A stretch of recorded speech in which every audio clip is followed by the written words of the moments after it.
Bwana Rayvanny ameweza kuingia kwa kishindo kikubwa ambacho kilichoweza kuwashangaza watu wengi na kusema ya kwamba nyie kama hamtaki maua mimi nawaletea hayo hayo. Kwa kweli nimeshindwa kuvumilia kwenye hili, lakini tumeweza kuona vibe la Rayvanny jinsi ambavyo alivyoweza kuingia na kila mtu alitamani sana kuweza kuwaona wasanii wengi zaidi, lakini kwa Rayvanny kwa hiki ambacho alichoweza kukifanya kila mtu aliweza kumpongeza na kumwambia kwamba ama hakika wewe ni mtu wa kipekee sana katika maisha yetu kwa kuwa umekuwa nasi kwenye shida na raha. Lakini bibiye Zuchu aliweza kuongea kwa uchungu na kumwambia kwamba wewe ndio kila kitu katika maisha yetu na umetufanya tumeweza kupatana kwa mara nyingine, hivyo ninaamini kwa hiki kidogo nilichoweza kukileta Mungu atapambana kuweza kuhakikisha kila kitu kinakwenda kuwa sawa, kwa sababu kuna mengi ambayo yameweza kutokea, hivyo tunaamini katika hiki ambacho kinachoendelea sasa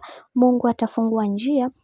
na mtaendelea kupendana zaidi kadri siku zinavyozidi kwenda. Lakini kwa upande wa Diamond Platnumz aliweza kufunguka na kusema ya kwamba kwa hiki kinachoendelea sasa kiukweli nashindwa namna ya kuweza kueleza, kwani Rayvanny ni mwana sana na anatamani kuweza kuona akifika mbali zaidi katika maisha yake, maana kuna vingi ambavyo amekuwa akinifanyia katika maisha yangu licha ya ushikaji wa hapa na pale, ila Rayvanny ni kama ndugu, hivyo naamini katika hili Mungu atasimama na amekuweza kuhakikisha kila kitu kinakwenda kuwa sawa zaidi kadri siku zinavyozidi kwenda, maana hicho ndicho ambacho kilichoweza kutokea. Bwana, mambo ni mengi sana juu ya hiki ambacho kinachoendelea, kwani bibiye Zuchu ameweza kufurahia sana namna ambavyo alivyoweza kutunzwa mapesa na Rayvanny na kusema kwamba ama hakika wewe ni mtu wa kipekee sana katika maisha yangu na naamini katika hiki kinachoenda kukifanya kitakuwa poa zaidi. Bwana, mambo ndo kama hivyo ambavyo unavyozidi kuona,